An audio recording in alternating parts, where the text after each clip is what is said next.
Los bacilos gram positivos no formadores de esporas aeróbicos son un grupo heterogéneo de bacterias.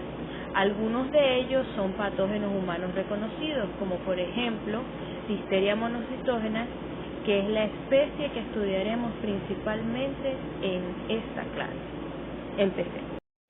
Con respecto a la taxonomía, tenemos que ellos pertenecen al filum Firmicutes, a la clase Bacilli, al orden Bacillales, a la familia Listeriaceae. Y en esta familia encontramos dos géneros, Brocotrix y Listeria. Este género Listeria está comprendido de 19 especies, donde Listeria monocytogenes es el patógeno más importante para los humanos. Tenemos que Listeria son bacilos gram positivos pequeños y cortos, tienen aproximadamente una longitud de 0,4 a 0,5 y hasta máximo 2 micras, lo que a veces les da una apariencia de coco, también se han descrito más bien como cocobacilo, y que frecuentemente los podemos observar en cadena, es decir, con esta forma de cocos y en cadena los podemos confundir con los enterococos. Pero a diferencia de enterococos y estreptococos, ellos son catalasa positiva, adicionalmente son oxidasa negativa, se dice que son anaerobios facultativos y que son bacilos gram positivos no ramificados. Ellos son móviles a temperatura ambiente, es decir, a 25 grados, más no a 37, y eso se debe a que la expresión de los genes de flagelina solamente ocurre a un rango de temperatura de 20 a 28 grados, por eso que son móviles a temperatura ambiente, más no a 37, y que generalmente ellos pueden tener de 1 a 6 flagelos petrichos. Tienen una característica también de esta motilidad, es que se observa en forma de viraje cuando uno lo ve en caldo a través del microscopio. También es descrita como motilidad de voltereta o de vuelta de payaso. Es algo bastante característico de este género. Son débilmente beta-hemolíticas en agar sangre, es decir, las colonias.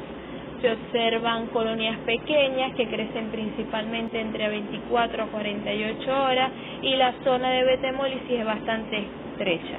Ellos pueden crecer en un amplio rango de temperatura que puede variar desde los 4 grados centígrados hasta los 37 grados. Adicionalmente, se dice que ellos pueden crecer también en altas concentraciones de sal, es decir, que son halofílicos. Listeria es considerada un patógeno facultativo intracelular que puede evitar la eliminación mediada por anticuerpos. Entre los factores de virulencia más importantes tenemos los siguientes. El principal es la listeriolizina O, que como pueden ver es una toxina que es hemolítica y es citotóxica. Además es considerada una toxina formadora de poros. Esta permite la supervivencia de las bacterias a los fagocitos y le permite también evadir a los glóbulos blancos. Además de eso, ella cuenta con la ayuda de 2-fosfolipasa C que se activan al mismo tiempo de la listeriosina, lo que permite una acción hemolítica profunda. Adicionalmente cuenta con unas proteínas de superficie que se llaman internalinas que ayudan a inducir a la fagocitosis, es decir, a ella entrar dentro de la célula del huésped. Adicionalmente cuenta con otra proteína que es la ACT-A que permite la polimerización de actina. Esto hace que ella cree un movimiento dentro de la célula y le permite pasar de una célula a otra. Adicional puede contar con otros organismos como los sideróforos que no son más que unos captadores de hierro que pueden quitárselo a la transferrina humana y aumentar el crecimiento del microorganismo, es decir, que es una manera de él mantenerse en replicación constante porque no le van a faltar nutrientes. Luego de que ingerimos comida contaminada con Listeria monocytogenes, ella primero, a través de unos genes que tienen acción protectora contra el estrés, la ayudan a que ella sobreviva primero a la exposición del estómago. Esto se refiere a que primero tiene que sobrevivir a la exposición a enzimas proteolíticas, al ácido estomacal y a sales biliares. Luego de que esto ocurre, la célula puede hacer la primera parte, que es adherirse a las células del huésped. Y para eso tenemos la acción de las proteínas de superficie, que son las internalinas, principalmente la internalina A, que va a interactuar con una glicoproteína de la célula del huésped, que principalmente son los enterocitos o las células M de las placas de Peyer. También hay otras internalinas, como la internalina B, que pueden ser reconocer diferentes receptores también en otras células del huésped, o sea, no solamente en los enterocitos. Entonces, luego de que ocurre esta entrada a la célula no fagocítica, tenemos que ella va a quedar en un fagolisosoma.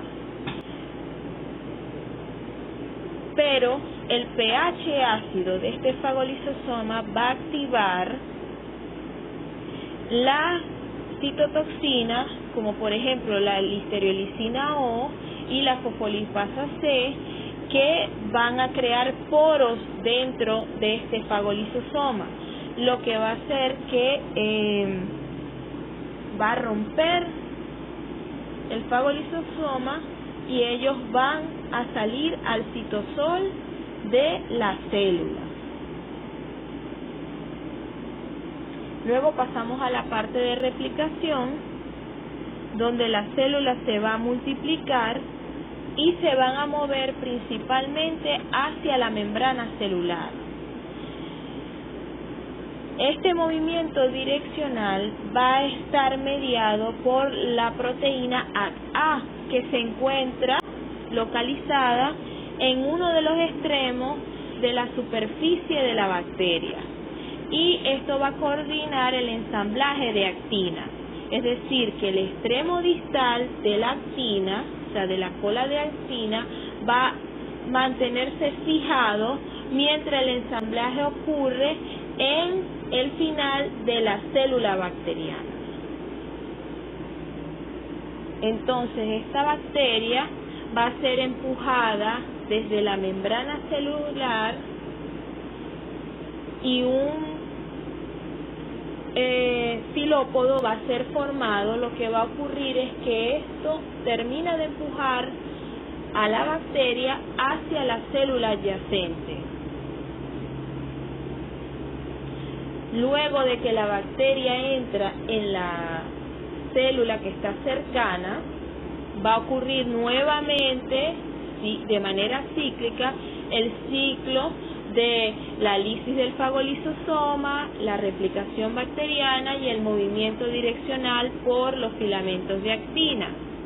Luego esta bacteria puede pasar a los macrófagos a través de un pasaje entre el intestino y de ahí ser diseminados hacia hígado y vaso, lo que le permite causar las enfermedades diseminadas.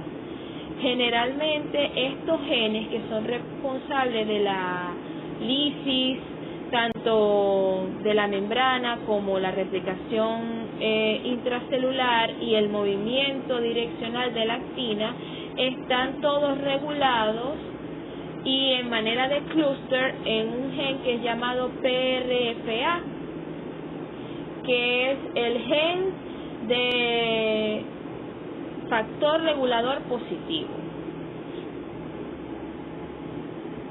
De esta manera es que la listeria causa las diferentes infecciones. Primero puede estar ubicada, localizada en el enterocito, porque generalmente la listeriosis es una enfermedad. Pero aquello que comentamos sonó un poco abstracto. Vamos a verlos en el siguiente dibujo que tienen en la derecha. Primero observamos cómo la internalina, en la primera célula, va a fijarse al enterocito y de esa manera, ella por esa adherencia, luego va a través de endocitosis, entrar al enterocito y formar lo que es la vacuola endocítica o el fagolisosoma. Recuerden que a lo que se forma este fagolisosoma, porque generalmente tiene un pH ácido, esto va a activar a nuestra listeriolcina O y la fosfolipasa C, que va a alisar la vacuola y de esa manera la bacteria va a escapar dentro del citoplasma. Luego de que ella escapa y está en el citoplasma, ella se va a replicar hasta que haya muchas listerias y por medio de la proteína ACA va a modificar el citoesqueleto celular y se van a mover estos microorganismos a través de la célula por fibras que van a ocurrir por la polimerización de actina. Esto se conoce también como una cola de cometa, para invadir las células adyacentes. Recuerden que luego de esa replicación, ellas van a tratar de ubicarse principalmente en la membrana celular de la célula y de esa manera, por la polimerización de actina, ellas van a intentar escapar hacia la otra célula. Luego de que esto ocurre, recuerden que ellas son empujadas hacia la célula siguiente y va a ocurrir el mismo proceso, es decir, va a ocurrir la formación de la vacuola, la lisis de la misma, la replicación y la movilidad por los filamentos de actina, hasta que por fin ella consiga escapar a través de la sangre, se ubica dentro de los macrófagos y de esa manera puede ir hacia otros tejidos, primero hígado y vaso y luego hacia los demás tejidos y causar las diferentes infecciones a nivel sistémico. Recuerden que esto todo ocurre mientras ella evada los glóbulos blancos. Entonces, si podemos decir que él es un patógeno intracelular y que tiene esta capacidad de evadir el sistema inmune, generalmente podemos inferir que los pacientes que tengan alguna deficiencia en la inmunidad, como por ejemplo pacientes con cáncer, pacientes trasplantados, pacientes con VIH, hasta mujeres embarazadas, van a ser los principales en ser atacados y afectados por este microorganismo. Podemos decir que para combatir la infección por listeria debe existir muchos mecanismos mediados por célula y que generalmente la inmunidad humoral no tiene gran importancia, es decir, la acción de los anticuerpos no es vital, ya que para evitar la propagación de listeria se requiere la generación de subconjuntos antigénicamente específicos de linfocitos TSD4 y TSD8 para la resolución de la infección y el establecimiento de una protección duradera. Los neutrófilos van a representar un papel importante en las etapas iniciales, ya que ellos pueden lisar las células infectadas por listeria, pero la activación de las citocinas van a revertir el crecimiento intracelular en los macrófagos. Y ya que ellos pueden replicarse dentro de los macrófagos, lo que le permite, ya lo hemos dicho, la diseminación de la bacteria hacia el vaso e hígado y luego hacia otros órganos. Entonces, la importancia de la inmunidad celular se enfatiza por la mayor frecuencia de listeriosis en personas en que ésta se encuentra comprometida a causa de enfermedades como el SIDA, inmunosupresión, edad y embarazo. Entonces, como conclusión, podemos decir que la inmunidad humoral no tiene importancia para el manejo de las infecciones por listeria, ya que ellos se replican en macrófagos para moverse de célula y célula, lo que permite evitar la eliminación a través de anticuerpos. Por esta razón, los pacientes que tengan un defecto en la inmunidad celular, como los pacientes HIV, pero no humoral, son los que se encontrarán susceptibles a las infecciones graves por este microorganismo. Con respecto a la epidemiología, tenemos que listeria es bastante ubicua, es decir, que la podemos encontrar en la naturaleza. Se puede encontrar en la tierra o suelo, en el agua, en la vegetación, en diferentes animales. Generalmente se ha demostrado que se ha hallado en heces de mamíferos, aves, peces, insectos, incluyendo el ser humano, donde generalmente los portadores asintomáticos son aproximadamente del 1 al 5%. Con respecto al modo de transmisión, se consideran dos tipos: el directo, que es la ingestión de alimentos contaminados principalmente, bien sean quesos no curados, leche, pavo, vegetales crudos, en especial el repollo, salmón ahumado, entre otros. O endógeno, cuando la diseminación es a través de la placenta, diseminación transplacentaria de la madre al neonato. Y también se puede observar que principalmente los casos esporádicos o los epidémicos ocurren durante todo el año, pero tienen un máximo en los meses cálidos. ¿Quiénes son las personas en riesgo? Niños y ancianos, mujeres embarazadas y los pacientes inmunosuprimidos. Generalmente la tasa de mortalidad en las infecciones sintomáticas por listeria es una de las más altas. Para todas las infecciones a nivel alimentario es de un 20 al 30%, y que principalmente tienen unas facilidades que el crecimiento a 4 grados le permite contaminar diferentes tipos de alimentos como los que hemos mencionado.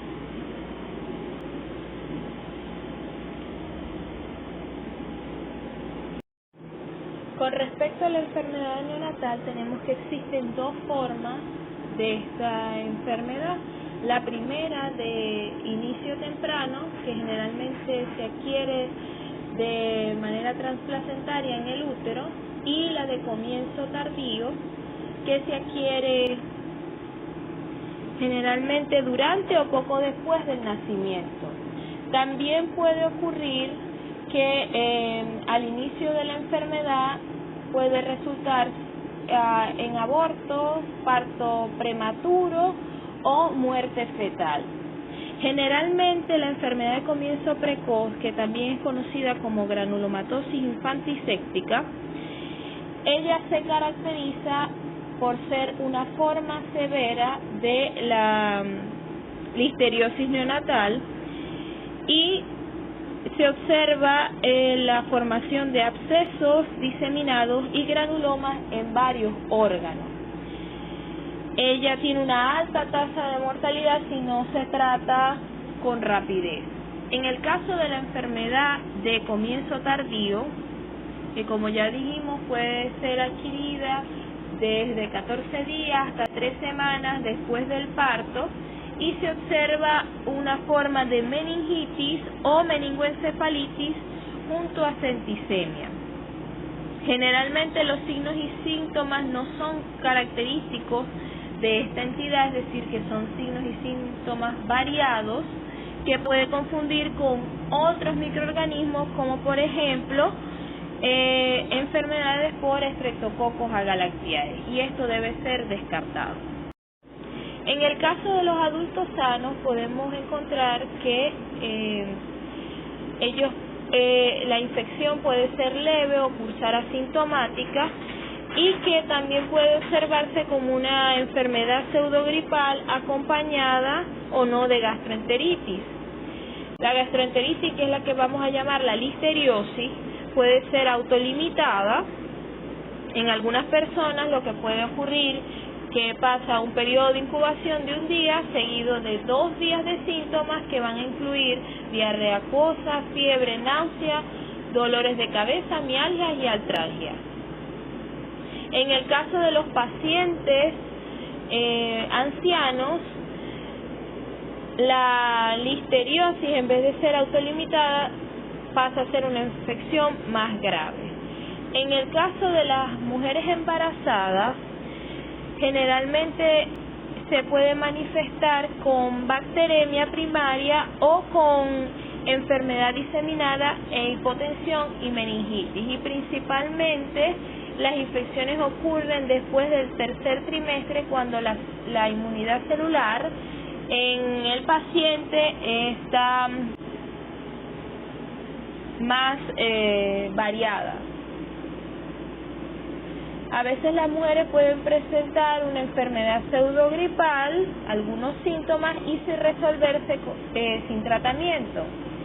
Generalmente, si no se le hacen cultivos de sangre como hemocultivos en las mujeres que estén pasando por un periodo febril, que no tengan otra zona de infección, puede aislarse lo que es la listeria, y ahí es importante porque podría encontrarse en riesgo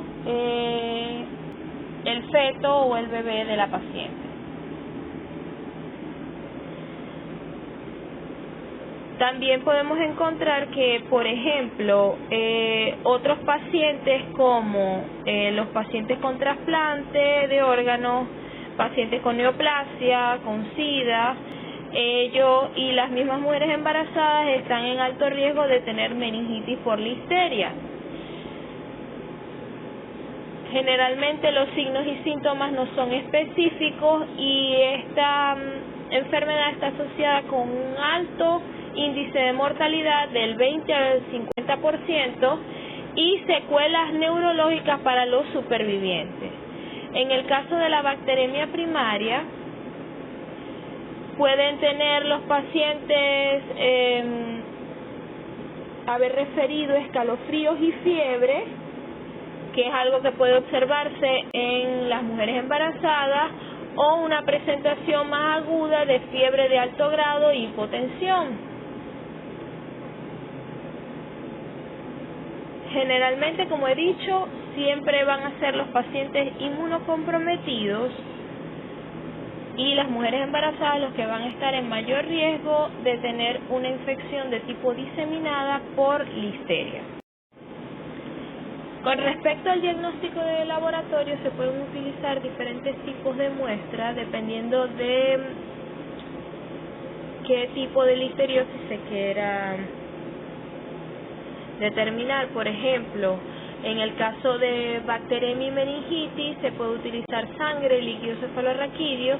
En el caso de neonatos o de sospecha de infección a través del útero, se puede utilizar líquido amniótico, biopsias de tejido materno-fetal como en el caso de la placenta, también aspirados gástricos, y el mismo meconio puede ayudar a detectar el microorganismo en bebés recién nacidos. En el caso de aspectos epidemiológicos o de determinar una causa rara de gastroenteritis, se pueden utilizar muestras de heces principalmente, no se recomiendan hisopados rectales, y de esa manera es para, en el caso de que haya un brote de listeria, podemos aislarla. Claro, aquí se utilizan medios especiales para poderla aislar en el coprocultivo. Otra cosa es que hay algo muy importante, que luego del aislamiento de la listeria debemos hacer la clasificación serológica, aunque esto solamente se hace en laboratorios de referencia, y la finalidad principal es estudios epidemiológicos. Se ha encontrado que los serotipos 1,2A, 1,2B y el 4B son los que constituyen el 95% de los aislamientos en los seres humanos, y que generalmente el serotipo 4B es el que produce la mayoría de los brotes epidémicos transmitidos por los alimentos.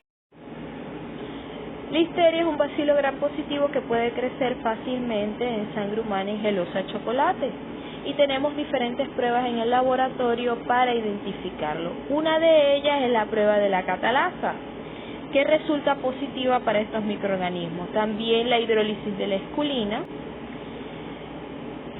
Otra prueba importante es que podemos ver si produce factor CAM, que resulta positivo con la cepa de Staphylococcus aureus, más no con la de Rhodococcus x. Esto es una prueba confirmatoria adicional de la motilidad a 25 grados centígrados y que es positiva en forma de paraguas, lo vamos a ver en el medio de motilidad, mientras que a 37 es negativa.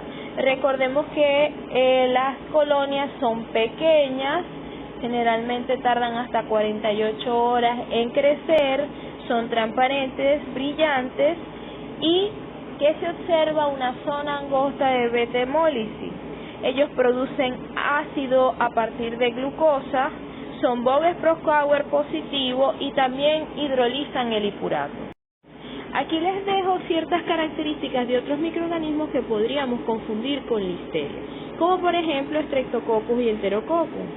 Recuerden que listeria son bacilos grampositivos cortos y pequeños, y Streptococcus y Enterococcus son cocos grampositivos. Recuerden que listeria también se puede observar en forma de cadenas, lo que si a un ojo inexperto podríamos confundirlos con cocos y con cocos en cadenas, como en caso de los enterococos. Pero a diferencia de listeria, enterococos y streptococos son catalasa negativos y que la mayoría de las especies son inmóviles. Recuerden que en enterococos hay especies mótiles, como por ejemplo Gallinarum y Caseliflavus, pero no tienen la motilidad característica de listeria. Tenemos por ejemplo Erysipelotrix, que también es un bacilo gram positivo, pero generalmente se observa en forma de filamentos e irregular, y es catalasa negativa, es inmóvil y no puede crecer a 4 grados centígrados, lo que lo diferencia de listeria. También tenemos los lactobacilos, que son bacilos gram positivos, aunque principalmente son anaeróbicos, a diferencia de listeria, que es un anaerobio facultativo. Ellos son catalasa negativa.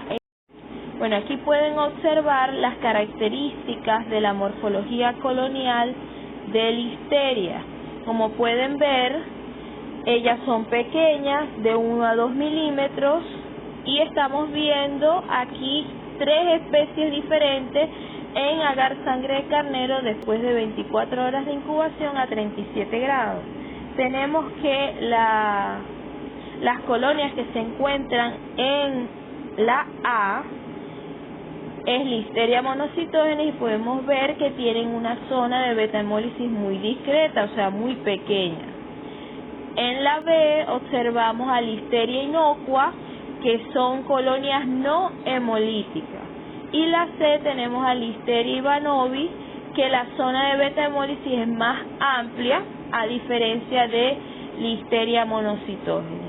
De todas maneras, Listeria monocytogenes de ivanovi se puede diferenciar muy bien, ya que Listeria monocytogenes es positiva el factor CAM para Staphylococcus aureus, más no para Rhodococcus x, mientras que ivanovi es al revés, es positivo para Rhodococcus x, mientras que no es positivo para Staphylococcus aureus.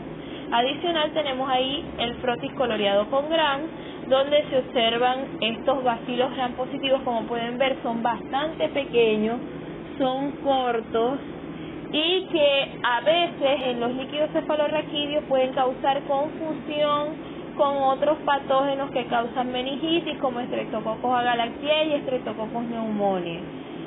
Por eso, mucho cuidado al reportar los exámenes directos de líquido cefalorraquídeo. Uno debe estar muy seguro de lo que está viendo, porque de ahí depende el tratamiento para el paciente. Bueno, y aquí pueden observar esta prueba CAM que se hace con 2 cepas, con Staphylococcus aureus y Rhodococcus x. Tienen arriba en la primera placa la cepa de Staphylococcus aureus y en la de abajo la de Rhodococcus x. Y ahí tenemos el orden. Tenemos que la que se encuentra arriba a la derecha es Listeria monocytogenes en las 2 placas. La que tenemos en el medio a la izquierda es Listeria ivanovi, y abajo a la derecha Listeria inocua. Como pueden ver, Listeria monocytogenes dio positivo el factor CAM con Staphylococcus aureus, más no con Rhodococcus X, y vemos muy bien a Listeria ivanovi positivo en la de abajo, que es lo que yo les estaba comentando en la diapositiva anterior.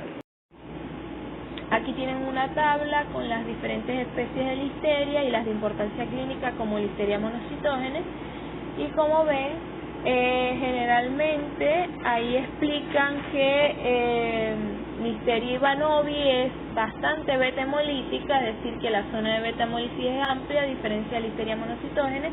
Como ven, ella hidroliza el hipurato y produce ácido también de ramnosa y metil de manosida. Otras características que hemos visto asociadas es que ella no reduce nitratos a nitritos, y las demás que son importantes, recuerden muy bien: catalasa positiva, hidrólisis de la isculina, producen ácido a través de glucosa, y la motilidad a 25 grados más no a 37 son determinantes para identificar una listeria. Con respecto a las pruebas de susceptibilidad, aquí vamos a seguir los lineamientos del M45 del CLCI, que son métodos para dilución y difusión en discos de microorganismos que no se aíslan con frecuencia o que son bacterias de tipo fastidioso. Entonces, el método que vamos a utilizar aquí en este caso es dilución en caldo. Se utiliza un caldo Müller-Hinton, catión ajustado, que va a estar combinado con sangre de caballo lisada. Se recomienda el inóculo de suspensión directa de colonia, que se va a comparar al 0,5 de McFarland. La colonia debe ser de 24, máximo 48 horas, de un agar sangre. Se incuba a 35 grados centígrados en aerobiosis por 20 a 24 horas y se utiliza como cepa de control de calidad un Streptococcus pneumoniae ATCC 49619. Aquí lo importante es que estas pruebas de susceptibilidad no se realizan de rutina. Es decir, esto es algo que no vamos a hacer siempre en el laboratorio. ¿Por qué? Porque los antibióticos de elección, que es ampicilina y penicilina, no se ha demostrado resistencia a estos antibióticos. Entonces, solo se recomienda realizar estas pruebas de susceptibilidad cuando exista falla de tratamiento o en pacientes que sean alérgicos a la penicilina. Por favor, esto es muy importante que lo tengan en cuenta, ya que a pesar de que existen los lineamientos para hacer las pruebas de susceptibilidad, no se hacen de rutina. Como pueden ver en esta diapositiva tenemos los antibióticos que se le prueban, que son penicilina, ampicilina, trimmetoprim sulfametoxazol y meropenem. Como pueden ver, solamente observamos susceptibilidad, es decir, que para ninguno de ellos se ha descrito resistencia a estos antimicrobianos. Con respecto al tratamiento, prevención y control, pues ya dije que el tratamiento es penicilina y ampicilina. También se pueden utilizar aminoglicósidos, eritromicina, tetraciclina, trimmetoprim sulfametoxazol y imipenem. Generalmente lo que son cefalosporinas de primera, tercera generación y las fluorquinolonas como la ciprofloxacina no son activas in vivo contra Listeria menocitógenes. Se puede utilizar una combinación entre ampicilina con gentamicina cuando se encuentran las infecciones de tipo sistémica. Generalmente en los pacientes que son alérgicos a la penicilina se puede utilizar trimmetoprim sulfametoxazol con o sin rifampicina, ya que esta se recomienda como la mejor alternativa y deben ser tratados un mínimo de 3 semanas dependiendo del estado inmunitario. Recuerden que generalmente el tratamiento se lo vamos a dar principalmente a los pacientes que tengan una inmunidad deficiente, ya que saben que generalmente en pacientes sanos esta infección es autolimitada y hasta cursa como asintomática.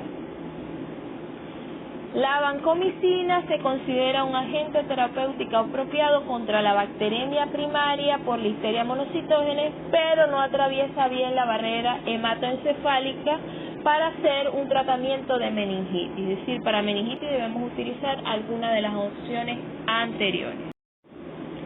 Vuelvo a recalcar que las pruebas de susceptibilidad no se realizan de rutina, ya que no se han reportado resistencia a los agentes antimicrobianos usados para el tratamiento. Estoy hablando de penicilina y ampicilina, que son el tratamiento de elección. ¿Cuándo vamos a hacer las pruebas de susceptibilidad? Cuando haya falla de tratamiento, enfermedad severa o resistencia a penicilina. También las podemos realizar para fines epidemiológicos. No consumir productos lácteos no pasteurizados y la cocción escrupulosa de los productos animales son medidas inteligentes y obligatorias para personas inmunocomprometidas, es decir, no comer cosas crudas. No existe vacuna y no se ha estudiado la profilaxis antibiótica en pacientes de alto riesgo. Se recomienda una intensa vigilancia para evitar la venta de productos cárnicos listos para comerse contaminados con listeria, lo que conduce a una disminución marcada en la incidencia de infecciones severas. Es decir, el control de los alimentos, el control de calidad de los alimentos es sumamente importante para evitar brotes epidémicos por este microorganismo. Espero que les haya gustado la clase y sigamos con Erysipelotrix en la próxima.